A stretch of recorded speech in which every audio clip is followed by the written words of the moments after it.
അടുത്ത പാർട്ടിയിലേക്ക് പോയാലോ? സ്കൂളിനുള്ള മുന്നിലുള്ള ഫ്ലൈറ്റ്സ് കയറ്റിക്കട്ടി കാറ്ററിംഗ് സെന്ററിലും പോയി നീലന് വരണം. തിരിച്ചു വരുമ്പോഴേക്കും ക്ലബിൽ മെമ്പേഴ്സ് മറ്റുള്ളവരെത്തിയിരുന്നു. നീയല്ലേ വരില്ല എന്ന് പറഞ്ഞ് ആരതിയുടെ തോളി കൈയിട്ട് നിൽക്കുന്ന അപ്പുവിനെ കണ്ടാരും ചോദിച്ചു. അപ്പം എനിക്ക് വരാൻ തോന്നിയില്ല, അതുകൊണ്ട് വന്നില്ല. ഇപ്പൊ വരാൻ തോന്നി ഞാൻ വന്നു. എന്തേ ഞാൻ വരണ്ടേ? സ്വന്തം റൂം പോലും വൃത്തിയാക്കത്തവളാ നാട് വൃത്തിയാക്കാൻ വരണേ. ദേ ആദുമ്മ, നീ പറഞ്ഞോണ്ട് മാത്രമാണ് ഞാൻ വന്നേ. ഈ ചോറ് ഞാൻ പുഴുവിനോട് മിണ്ടാതിരിക്കാൻ പറഞ്ഞു, അല്ലെങ്കിൽ ഞാൻ എന്റെ പണി നോക്കി പോവും. എന്റെ അരുണേട്ട, എന്തിനാ വെറുതെ അവളെ ദേഷ്യം പിടിപ്പിക്കണേ? ഇതൊക്കെ ഒരു രസമല്ല എൻ്റെ ആദി. അവളുടെ കവളി തട്ടിക്കൊണ്ട് അരുൺ നീലന്റെ അടുത്തേക്ക് നടന്നു. മൊത്തം 10-30 പിള്ളേരുണ്ടായിരുന്നതുകൊണ്ട് 15 പേരെ ഹോസ്പിറ്റലിലേക്കും 15 പേരെ സ്കൂളിലേക്കാണ് പറഞ്ഞയച്ചത്. ഞായറാഴ്ച ആയതിനാൽ സ്കൂൾ അവധിയാണ്. നീല ഹെഡ് മാസ്റ്ററുടെ കയ്യിൽ നിന്നും വാങ്ങിയ കീ കൊണ്ട് സ്കൂൾ ഗേറ്റ് തുടങ്ങുന്നു. 1 മുതൽ 4 വരെയുള്ള ക്ലാസ് ആണ് അവിടെ ഉള്ളത്. സ്കൂളിന്റെ ചുമരിലായി പലതരത്തിലുള്ള ചിത്രങ്ങൾ വരച്ചു വെച്ചിട്ടുണ്ട്. ഗേറ്റ് തുറന്ന് അകത്തേക്ക് കയറിയത് അപ്പു ഞെട്ടിക്കൊണ്ട് ആരതിയെ നോക്കി. ആദ്യ ഞെട്ടലിൽ അരുണിനെയും നോക്കി. അത്രയും ചപ്പുചവറുകളാണ് അവിടെ നിറഞ്ഞു കിടന്നത്, ഒപ്പം പുല്ലും. 2-3 പ്ലാസ്റ്റിക് ചാക്കുകൾ എടുത്ത് അരുൺ എല്ലാ പെൺകുട്ടികൾക്കും ചെറിയ കുട്ടികൾക്കും കൊടുത്തു.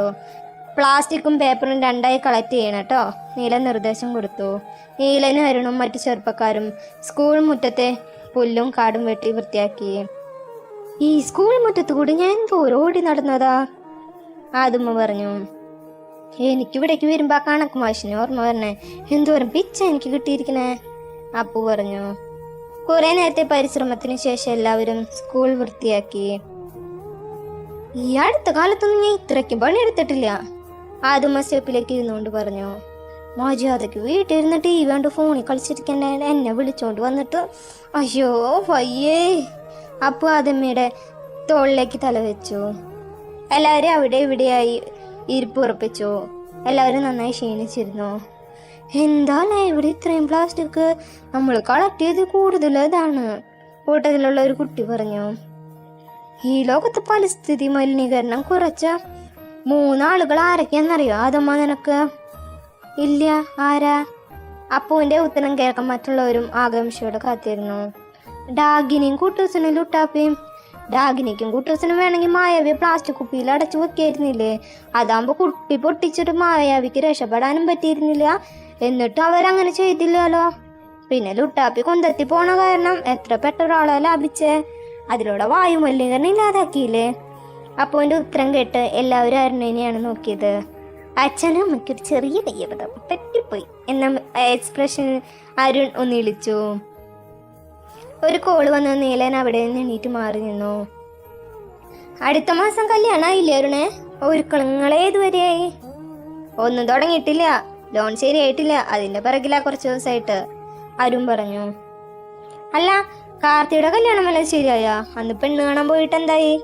കോൾ കട്ട് ചെയ്ത് വന്നത് നീലനോടായി ഒരാൾ ചോദിച്ചു. അത് പറയാനാ ഇപ്പൊ കോൾ വന്നത്.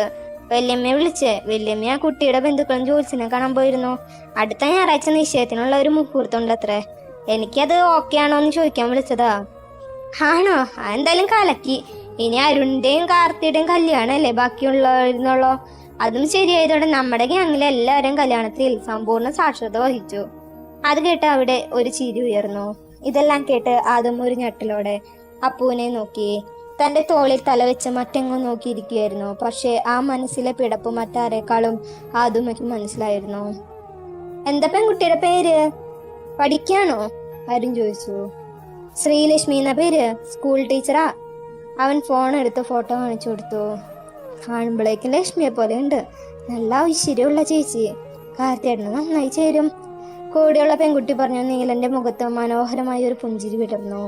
അത് കണ്ട അപ്പു ഇറുക്കിയ കണ്ണുകൾ അടച്ചു. അരുണേട്ടാ, ഞങ്ങൾ പൊക്കോട്ടെ?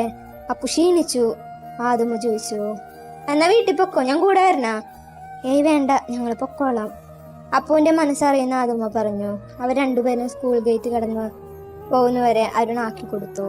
വീടെത്തുന്നവരെ ഇരുവരും പരസ്പരം ഒന്നും സംസാരിച്ചില്ല. അച്ഛനും അമ്മയും ഉമ്മർ തന്നെ ഉണ്ടായിരുന്നു. വെയിൽ കൊണ്ടതുകൊണ്ട് അപ്പുവിന് വയ്യാന്ന് പറഞ്ഞ ആരതി അവളുമായി അകത്തേക്ക് നടന്നു. അപ്പു, ഒന്നും ആലോചിക്കണ്ട, ഒന്നും ഉറങ്ങി എണീറ്റ് എല്ലാം ശരിയാവും, അവളെ ബെഡിലേക്ക് കിടത്തിക്കൊണ്ട് ആരതി പറഞ്ഞു. അപ്പു ഒന്നും മിണ്ടാതെ ബെഡിലേക്ക് കിടന്നു. ഉച്ചയ്ക്ക് ഭക്ഷണം കഴിക്കാൻ വിളിച്ചിട്ട് അവൾ എണീറ്റില്ല. ആരതി അവളെ ഒരുപാട് നിർബന്ധിച്ചിരുന്നു. വൈകുന്നേരമാണ് അവൾ തിരിച്ചു പോയത്.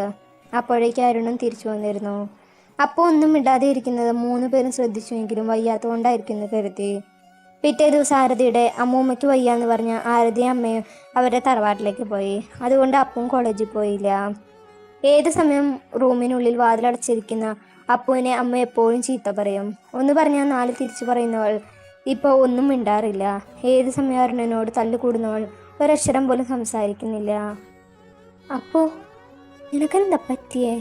ഏത് സമയം കിടത്തും തന്നെ എണീറ്റ് ഈ പാൽ കാർത്തി കുഞ്ഞിൻ്റെ വീട്ടിൽ കൊണ്ട് കൊടുത്തേ. രാവിലെ അമ്മ അവളെ തട്ടി വിളിച്ചു. എനിക്ക് വയ്യമ്മ, ഏട്ടനോട് പറ. ഒന്നങ്ങ് തന്നാണ്ടല്ലോ അപ്പു. എത്ര ദിവസം നീ വയ്യാന്ന് പറഞ്ഞിട്ട് ഈ സമയമില്ലാത്ത നേരത്തും അവനെ പാല് കൊണ്ടുപോയി കൊടുത്തേ. നിന്നെ പോലെ ഇവിടെ വെറുതെ ഇരിക്കാനല്ല. അവൻ പണിക്ക് പോകുന്ന ചെക്കനാ. എത്രയാന്ന് വെച്ചാൽ അവനെ ബുദ്ധിമുട്ടിക്കുക. അമ്മ പറഞ്ഞ അവൾ എഴുന്നേറ്റ് പല്ല് തേച്ച് മുഖം കഴുകി പാലുമായി പുറത്തേക്ക് ഇറങ്ങി. ആരും ഇല്ലാത്തതിൻ്റെ സങ്കടമായിരിക്കുമെന്ന് അപ്പുവിനെന്ന് കരുതി ആരും അവളോടൊന്നും ചോദിക്കാൻ പോയില്ല. നീലൻ്റെ വീടിന് മുന്നിലെത്തിയതും അവളുടെ ഹൃദയമിടിപ്പ് വർദ്ധിച്ചു. താൻ ഇത്രയേറെ നീലനെ സ്നേഹിച്ചിരുന്നു. എനിക്കിപ്പോഴും അവന് ദേഷ്യമായിരുന്നില്ലേ? പിന്നെ എപ്പോഴും ഞാൻ സ്നേഹയെ. ഉത്തരം കിട്ടാത്ത ഒരുപാട് ചോദ്യങ്ങൾ അവൾ സ്വയം ചോദിച്ചു. അപ്പോൾ നീലനെ കാണലേ എന്ന പ്രാർത്ഥന മാത്രമായിരുന്നു അവളുടെ മനസ്സിലുണ്ടായിരുന്നത്. അവൾ തല കുനിച്ച് അടുക്കള ഭാഗത്തേക്ക് നടന്നു. 2 ദിവസം കൂടെ കഴിഞ്ഞ നീലൻ്റെ നിശ്ചയമാണ്. ബന്ധുക്കളൊക്കെ വന്നു തുടങ്ങിയിട്ടുണ്ട്. അവൾ ആരെയും ശ്രദ്ധിക്കാതെ പാത്രത്തിൽ പാലൊഴിച്ച് തിരികെ നടന്നു. അപൂർണ! പിന്നിൽ നിന്നുള്ള വിളി കേട്ട് അവൾ ഒരു നിമിഷം നിശ്ചലമായി. അവൾ പതിയെ തല തിരിച്ചു നോക്കി. താടിയും മുടിയൊക്കെ വെട്ടി ഒതുക്കി നെറ്റിയിലൊരു ചന്ദനക്കുറിയായി നീലൻ. അവൾ ഒരു നിമിഷം അവനെ തന്നെ നോക്കിയിരുന്നു. വല്യമ്മ അപൂർണയോടൊന്ന് നിൽക്കാൻ പറഞ്ഞു, എന്തോ പറയാനുണ്ടെന്ന് അവൻ പുഞ്ചിരിയോടെ പറഞ്ഞതും അവളൊന്ന് തലയാട്ടി. അപ്പം മോക്ക് വയ്യാന്ന് പറഞ്ഞു, മാറിയോ? ഭാനുമ്മ പുറത്തേക്ക് വന്നുകൊണ്ട് ചോദിച്ചു. മാറി. ഞാനേ ഒരു കാര്യം പറയാനാണ് വിളിച്ചേ. നാളെ മുതൽ 2 ലിറ്റർ പാല് കൂടുതൽ വേണം. ബന്ധുക്കളുള്ളതല്ലേ, അതാ. ഞാൻ അമ്മോട് പറയാം, അവൾ പറഞ്ഞു. അപ്പോഴേക്കും ഭാനുമ്മ അകത്തുനിന്ന് ആരോ വിളിച്ചു. അവർ പോയത് അപ്പു പുറത്തേക്ക് നടന്നു. അപൂർണ വരില്ലേ ഞായറാഴ്ച? പിന്നിൽ നിന്നു ചോദ്യം വന്നു. വരാം. നേരത്തെ വരണട്ടാ. ഇവിടെ കുറച്ച് ദൂരം ഉണ്ടല്ലോ എറണാകുളത്തേക്ക്. അപ്പോൾ വീട്ടിൽ വന്ന് ക്ഷണിച്ചിരുന്നു. ഞാൻ ഒന്നുകൂടെ വിളിക്കുക. നേരത്തെ കാലത്ത് എത്തിയേക്കണം. അല്ലെങ്കിൽ നമ്മൾ തമ്മിൽ ഇന്നും ഇന്നലെയും തുടങ്ങിയ ബന്ധമൊന്നുമല്ലല്ലോ. വർഷങ്ങളായിട്ടുള്ള ഗുരുശിഷ്യ ബന്ധമല്ലേ. അപ്പോൾ ഒരു നിമിഷം ചിരിയോടെ നിൽക്കുന്ന നീലിനെ ഉറ്റുനോക്കി. ശേഷം തലയാട്ടി പുറത്തേക്ക് ഓടി. വീട്ടിലെത്തിയ അപ്പു റൂമിലേക്ക് ഓടിക്കയറി. അതേസമയം കുളി കഴിഞ്ഞ റൂമിലേക്ക് വന്ന അരുൺ അവളുടെ മുഖഭാവം കണ്ട് ഞെട്ടി.